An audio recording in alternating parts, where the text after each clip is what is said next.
Hey there, welcome to the as yet unnamed Brampton Board of Trade podcast project. Hello, hello. I'm Jaipaul Massey-Singh, CEO here at the Brampton Board of Trade. I'm Vijai Kumar Singh, no relation to Jaipaul Massey-Singh. I'm the Manager of Policy and Government Relations at the Brampton Board of Trade. We figured the world did not have enough podcasts of two dudes sitting around talking to each other about our opinions. Yeah. So we figured we'd make just one more. And the reason we're doing this, if you're listening, and we hope that you are, is to basically try to do one more way of trying to find a way to connect with our members, try to encourage conversation. We here at the Brampton Board of Trade are all about building connections, and we want to find as many ways to do so, not just among our members, but from us to them and our community at large. Share ideas, understand what it is that is on your mind, ultimately in service of our community as a whole. So Vijay and I thought, we have a lot of conversations here at the office about the types of things we're up to. Yes. Both in terms of, where the organization's going, in the form of policy specifically. And we thought this might be a fun way to start engaging more people into our conversations. Absolutely. And I'll be honest with you, I think when the idea of a podcast was first introduced, I was a little bit skeptical because I wasn't sure if the train left the station on the podcast era. Right. So to speak. But, we have been hearing from a lot of our members, folks in the community. They've taken notice of some of the content that we've been putting out there, and they've been asking us to put a podcast together, and especially given that there's sort of a media desert in Brampton. I wanted to ask you actually, what do you think our role as the Brampton Board of Trade is in the media landscape? It's hard to say, really, because we want to be able to speak for the community as a whole. Yeah. And so I think part of that role, in order to represent what our community needs, is telling the stories within our community. Yeah. And doing so in an objective and fact-based way. Yeah. So are we media? Are we journalists? Absolutely not. Right. I would never pretend that we are the unbiased source of truth with that level of rigor. Yeah. I do think we have a commitment to truth, and I do think we have a commitment to rigor, and we want to do everything we can to try to tell the stories and try to shine a light on the things that I feel personally don't get talked about enough. And that's everything from good news in our community. Unfortunately, a lot of people consume media around Brampton through social media sources that emphasize the bad. Yeah, Six Buzz, whatnot. 100%. Yeah. But also I think there's a lot of stuff that no one has the capacity to do. Yeah. What happens at City Hall? How do decisions get made? Yeah. What's happening behind the scenes and our community. I think a lot of people see the results. Yeah. I don't think there's enough talk about the process or that engages people in the process that allows them to understand how they can play a role. Totally. And to sort of kind of recall the institutional memory, let's say, of something like the LRT, right? Which has been in the works for 10 plus years in terms of advocacy. And I really took notice of the moment when the tunneled LRT was announced a few weeks ago. There was sort of this it caught people by surprise. And it's important to share that story too. No, 100%. Yeah. These things are even the best news stories for our community have a background. Totally. And lessons to be learned and perspectives to be shared. Yeah. The other reason I'm really excited about doing this podcast is that we're starting off with you and I. This is our first one. Yeah. But what we hope will happen is the opportunity to bring in other guests, other people who are experts in some of the topics that we're going to be talking about and discussing. And that, again, will just help flesh out these stories and these histories in the way that you're describing. Yeah, we are not the experts. I have learned a ton about Brampton, about transit, about various aspects of policy from our volunteers that engage with us frequently. So, we have some amazing people in our community who show a lot of leadership, and we want to give platforms to them as well. Yeah. So this is a way not just for Vijay and I to get our opinions out, but quite frankly, we're getting this ball rolling in the hopes that it'll let a lot of other people have a platform on which they can share also. Totally. So speaking of platforms, I did a segue. We are recording this on February 27th. It's election day here in Ontario. Yeah. And we've been quite involved to the degree that we can be. Any election results? We can always go back in the editing. I'm sure Josh can help us do that to make sure your predictions sound exactly true and exactly spot on. But what do you think is going to happen here in Brampton? The winner will be Josh. You're gonna add in a little clip, right? Yeah. All right, there you go. No, but I will say this election kind of took everyone by surprise. Yeah. It is very unusual to have an election a year and a half before the scheduled date during a majority mandate. Yeah. Especially called by those who are in power. Sure. So a very, very strange circumstances for this election.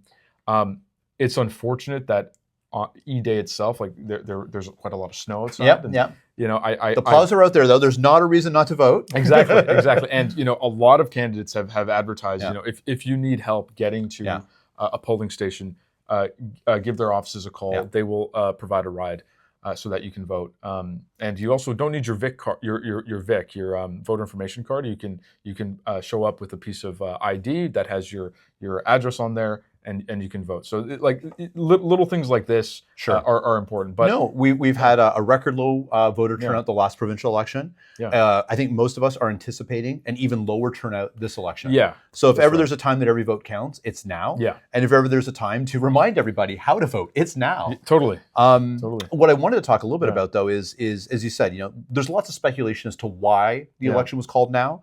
I don't know. There's a lot for us to say about that. I think there's a lot of theories out there. Yeah. Regardless, we did try to engage with candidates as part of the election process. We attempted to hold some debates last week, which you were kind enough to organize and moderate.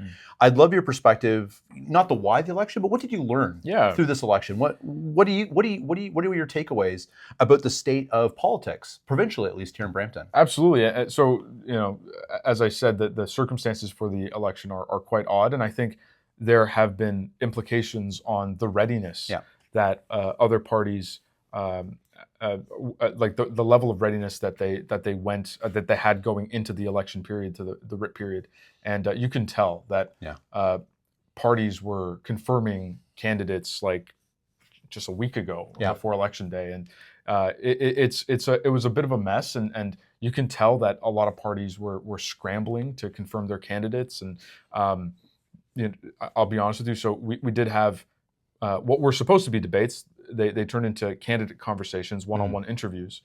You can tell that a number of those of candidates that we engaged with were confirmed sort of at the 11th hour. It showed. It showed. I mean, I respect anyone who puts their name on a ballot. I think it's a tremendous risk and a tremendous service that one gives to the community. Yeah. But not everyone was ready. No, and I mean, just to share, there was one candidate who arrived on that day. Yeah. I won't say who. Seemed like a sweet guy. Yeah, sweet guy. Looked around. He felt they felt underdressed rather. They felt they weren't sufficiently prepared. So they kind of made a run for it a little bit, and it kind of goes to show that not all these candidates were sufficiently prepared for this election. No, for sure, and so that was one side of it. In terms of engagement with the community, others like the voting public. Yeah. Any perspectives, any takeaways from that part of it? We post the debates or the conversations that you recorded online. They're available on our YouTube channel where you're probably watching this. And we had on election day about 1,200 people have viewed them. Yeah. So they definitely got some engagement. People were getting informed. For sure. Do you get any sense that people are inspired? Any chatter around what issues were driving people to vote or not vote?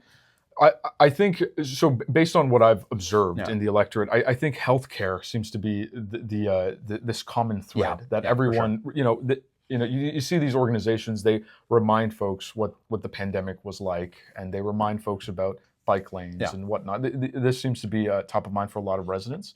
But that being said, for most people, the issues around congestion, around education, around just speaking to the circumstances of this election, who knows what's going to happen with tariffs and economic uncertainty. So a lot of folks are justifiably concerned. Yeah. That being said, I don't perceive any sort of standout candidate who has inspired the masses. And in speaking, I will say though, to be a little more positive about this, as you said, 1,200 views on our videos as of election day. There was a lot of interest to hear from folks, local representatives and local candidates, and to hear what is their connection to the community and what do they see their role, should they be elected, what is their role in advocating for Brampton at Queen's Park? And I think that's great. And that was my takeaway very much as well, that I don't think it was a lack of interest from the voters. Yeah. I do think the voters want to be inspired. Yeah. And I think the voters want to hear that those who seek office are zoning in and honing in rather, and are speaking to the issues that matter most to them. Yeah. And to that end, when we started off, you asked, what's the purpose of this? How do we fit into the media landscape? Yeah. I do think that's perhaps one of the roles that we here, do play at the Board of Trade. For sure. And I'd love to see us play more of, is making sure at the very least that there's factual information getting out there. Absolutely. Whether you're talking about statistics around hospitals Yeah. or other issues that were top of mind for voters. I don't know that in a community like this, with the lack of media outlets that are available, we're now relying on the politicians themselves, or those who seek to be politicians, to give us the facts. And so, what is that objective number? What is that objective statistic? What is the objective history? I don't know that we always get that opportunity here, and I hope that's something that we can play a role in through the work we do here at the Board of Trade and the advocacy work you do, but also through forums like this and platforms like this. Is that next set of elections, we're not here to support one candidate or another. Yeah. But if we hear that this is the issue that our community is focused on, transit, healthcare, otherwise, here are the facts. And I think that's something we can really focus on in the federal election. Exactly. And to your point, we're nonpartisan, but we are motivated by certain principles and frankly the priorities of our membership and the community more broadly. Yeah.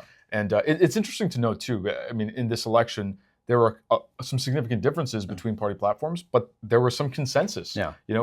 Every major party that we interviewed has promised a family doctor for every Ontarian, as an example, right? The NDP and the PCs have talked about taking tolls off of the provincially owned portion of the 407. So, you're seeing a convergence on some of these things, and I find that very interesting. So, I do think advocacy works, and to your point, going into the federal election, ultimately, just to the cynics out there, we just have to be loud and proud about what it is that's important to us. Absolutely, absolutely. Yeah. And so to that end, the other thing that we're doing here at the Board of Trade is, loud and proud. One of the things we try to do here is amplify voice. Yeah. And so, we're really fortunate. We have hundreds and hundreds of members who we represent here across a whole bunch of sectors, different types of business. Yeah. All of whom right now, unfortunately, are worried or feeling the impacts or thinking about the potential of tariffs and what they may mean to those businesses. So let me ask you that, because this is something I'm still trying to process, wrap my head around. What's your take on these tariffs? Because we don't know, are they even happening? We don't know. Right. But what are our members saying about this? And what do you think the response should be? Yeah. Well, I mean, we all have our pet theories about what they mean and don't mean. And I think every time, again, we're recording this on February 27th. We were supposed to have the tariffs imposed. I think this is the third deadline, drop dead date that we got from the U.S. administration. Yes. That now got moved back yet again. Yeah. And once again, the form that of the threat of the tariff has morphed once again. So I'm sure we all have our theories about what game is being played here and what the end game looks like. Mm-hmm. So let's set that aside for a moment. I think the main question is what are we hearing? Yeah. And we've been doing everything we can to reach out to as many businesses as we can. Yeah. Obviously, certain sectors, automotive, steel, aluminum, are getting a lot of attention, and rightfully so. Mm-hmm. Those have been the ones that have been most targeted in the rhetoric on both sides, quite frankly, in terms of the threat of tariff, but also the potential impact to our economy here. Yeah. But so I've really been trying to do what I can to reach out to as many of our members in other industries, right? Okay. Whether they be in consumer goods, food, services of all kinds, to understand the impacts to their supply chains, to their potential customer bases, what that means to their employees. And unfortunately, it's really hard to draw consensus because it means different things for everybody. Yes, exactly. And the lack of real confidence in what the existential, the real threat is, means all we're responding to is an existential threat. Totally. This fear piece. Yeah. And unfortunately, that fear is really driving. We haven't heard any really bad stories yet. Yeah. But I am hearing people, major companies here in our community, big names that you would know, talking already the scenario planning of reducing shifts at work. What would happen if supply chains were cut because they couldn't rely on the pricing that they currently have. Some of our companies that are on both sides of the border having to make some difficult decisions about where they allocate their resources, and particularly where they're going to allocate any investments they make if it feels that these are going to be a protracted, a period over years that we're dealing with these types of issues. Right. So to clarify, that hasn't happened yet. Hasn't happened yet. Yeah. But everyone's sort of scenario planning, walking through these pieces right now while we wait for the other shoe to drop. Okay. In the meantime, what we're trying to do is do the best job we can Yeah. of identifying some key issues. Okay. Are there key industries that, if tariffs do come to pass, one of the things that has been positive through the provincial election, and I certainly believe it'll be a theme at the federal election as well when that happens at some point this year, is that of support from various levels of government to industry in order to help them. And so the city of Brampton has struck a tariff task force, which is operating in a similar understanding that we need to be representing the needs of our community to other levels of government. So if in fact tariffs do come to pass, much as it was during the pandemic, if the federal government or the provincial government has to step in to help employers through this period, whether it be through subsidy or other mechanisms to ensure that people stay employed or economy keeps going, that they're prepared to do that. Good. So what we want to make sure we're doing here with our colleagues at the city, but very much on behalf of our membership, is understand if we need to go and advocate for those types of resources, who are we advocating for? Yes. And what types of resources would make the biggest impact for Brampton businesses? I know there's going to be aid packages out there. We want to make sure they work for us, not just in a generic way where some communities benefit, but others perhaps not as much. Absolutely. And on the task force that the city has struck up, I'm really glad that we're talking to folks outside of the sort of the key industries that we hear about all the time, because there are indirect effects of these tariffs, right? And that needs to be captured at some level. There's also, I think there's been a lot of conversation around how can we be more self-sufficient? Yeah. There's the conversation around interprovincial trade barriers, all of that. And, I think this is sort of an existential moment, so to speak, for Canada. Where do we go from here? We hear sort of the Doug Ford approach of Fortress AmCan. Let's integrate even further with the American economy. And then there are other folks who are saying, well, why don't we look to some other trading partners? Yeah, no, absolutely. Yeah. And I think that latter approach is one that we should be embracing. Yeah. I think it's one that a lot of our business here want to embrace. Yeah. Just recognizing and acknowledging that's a longer road. The Fortress AmCan approach, has some drawbacks, has some positives. Yeah. It makes sense in the short term. Yeah. Because we are so integrated with the U.S. economy, and that's where the hope obviously is that our counterparts on the U.S. side are heard as well to understand and let the administration know that this will be quite devastating to their economy also. Totally. But that longer term approach of developing less reliance on the U.S. economy, diversifying our trade partners, the markets that we operate in, the supply chains we draw on, is absolutely the work I think that needs to be done. It's the work I think that we should be arguing and advocating for, particularly when it comes to the federal election. We'd like to see some policies and some big thinking with some real practical steps taken toward developing that over time. Yeah. And in the interim, organizations like us, this is where we're working with our members. We're really fortunate in a place like Brampton to have a lot of folks a lot of diaspora communities, lots of newcomers here, lots of people who've come from abroad to start their businesses here, and therefore know how to do business abroad. Yeah. We have a very robust. This is the perfect breeding ground for that. 100%. Like if there's a moment for Brampton, it's this, now. Quite frankly. That's right. Where we can show leadership, I think, nationally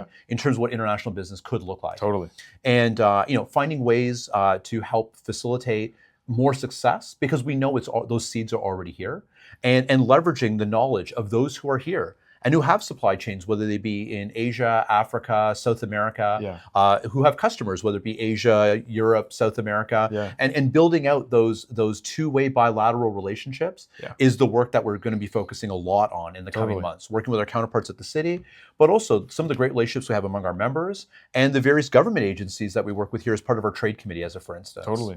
So there's some cause to be optimistic a little bit. There's some opportunity, right? It's not just all doom and gloom. Yeah. I think so. I think we're in for a bumpy couple months. Yes. Certainly, at least until we have some continuity and some certainty about leadership at the federal level. Again, not even advocating for who it needs to be. Yes. I think when you don't have a clear answer as to who is at the negotiating table on behalf of the country, it puts us in a weak position. Yeah. I think once that gets settled alone, that will help. And I do think, to your point, these moments of chaos and tumult create opportunity. Yeah. And I do think the majority of businesses who I'm speaking to are looking at how they may have to tighten their belt in the short term For sure. Every one of these businesses is thinking about where their resiliency comes from in the long term. Totally. And so, in the meantime, we're going to continue talking to businesses.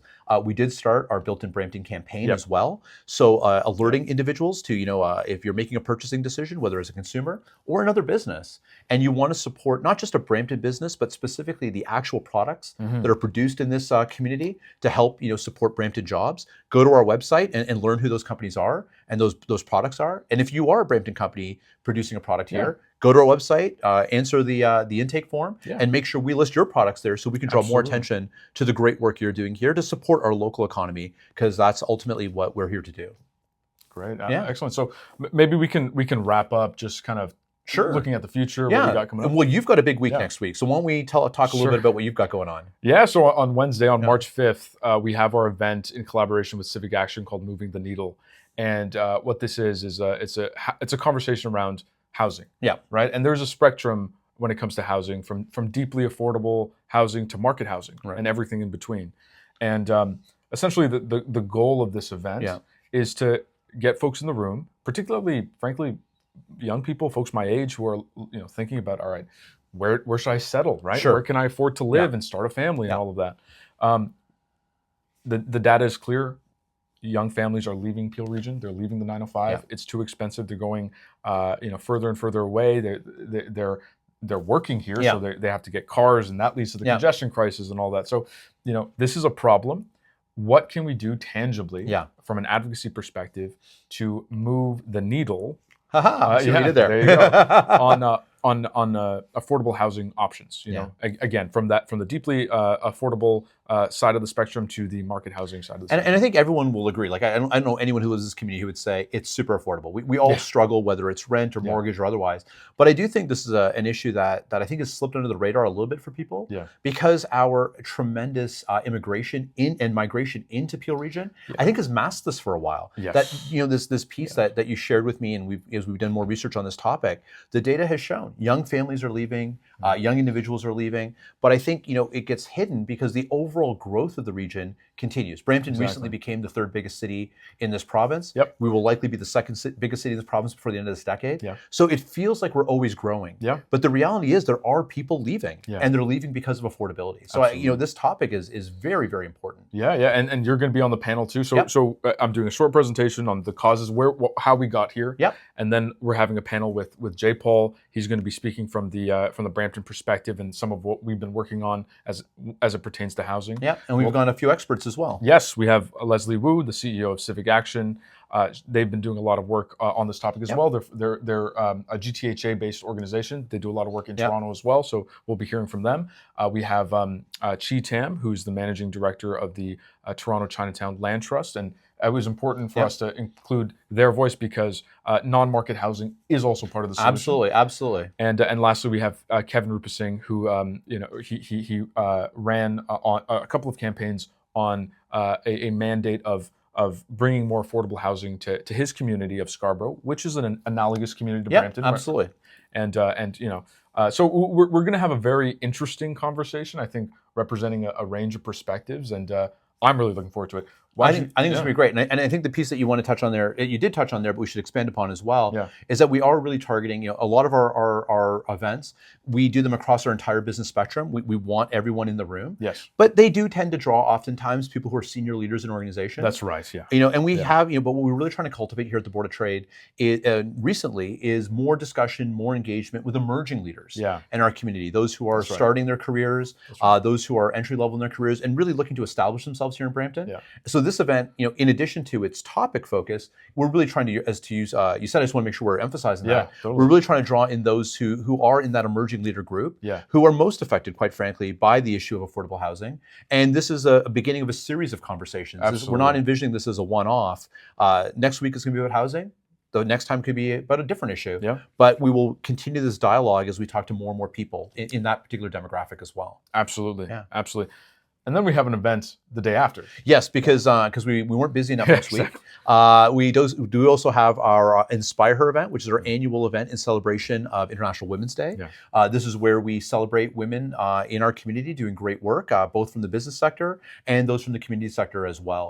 The event is already sold out. We are actually over capacity at the facility, so we may have to find a bigger space for it next year. It's probably our most fun event. I would say so. Of the year. I think it was one of the first events that you attended when you joined last year. It was, I remember before I started with the Brampton Board of Trade, I attended Inspire Her. It was just a massive party, and it was probably the best impression I could have got of a new workplace. Yeah, well, that's good. I'm glad. It's been all uphill since then too, right? I mean, let's put it this way. As when I started, I was already looking forward to next year's Inspire. Excellent. There you go. So if you're one of the ones lucky enough to come out, we're looking forward to seeing you next week. If unfortunately you weren't able to come out, we'll make sure we share the pictures, and we'll get you out to the one after that. And then, but we are working on some other events for later this spring. We had a meeting last week, yesterday rather, as a team, as we're starting to plan out the whole spring and summer. But I just do want to put on people's radar an event I'm super excited about. On April 1st, we'll have our State of the Region event. Exactly. This is an annual event for us as well. Yes. Really bringing together leadership across Peel region.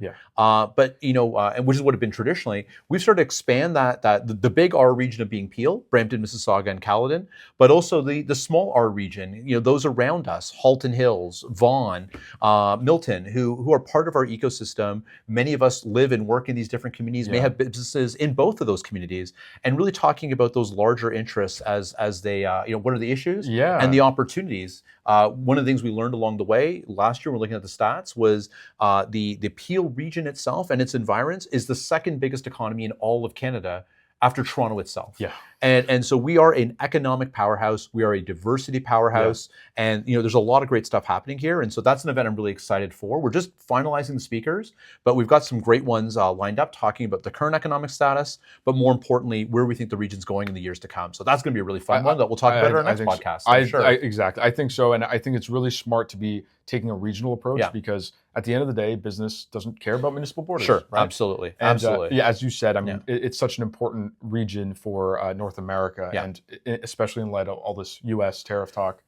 And talking about diversifying economies, like all the pieces that are going to take our economy forward: manufacturing, goods movement, logistics, international supply chains, diversifying markets. That's Brampton. That's Peel region. We are going to have an outsized voice in what happens. I think in the years to come here in Canada. I think so. And to your point, potentially even North America. So I'm really excited for these types of conversations. Now, this was our first one of these. I did joke at the beginning, it's as yet unnamed. We're still trying to figure out quite what to name this, so we're open to suggestions. If you've got a great idea, ChatGPT gave us a bunch of terrible puns. Oh man, none of which we really loved. So if you've got a great idea for a podcast name, do let us know. But what's our plan for these? Assuming that this isn't the last one, I certainly hope it's not. Honestly, well, let's decide. Like maybe we record them once a week and post the next week. We could do that. I think every other week. I'd love to get us to every week. You know me, I'm ambitious.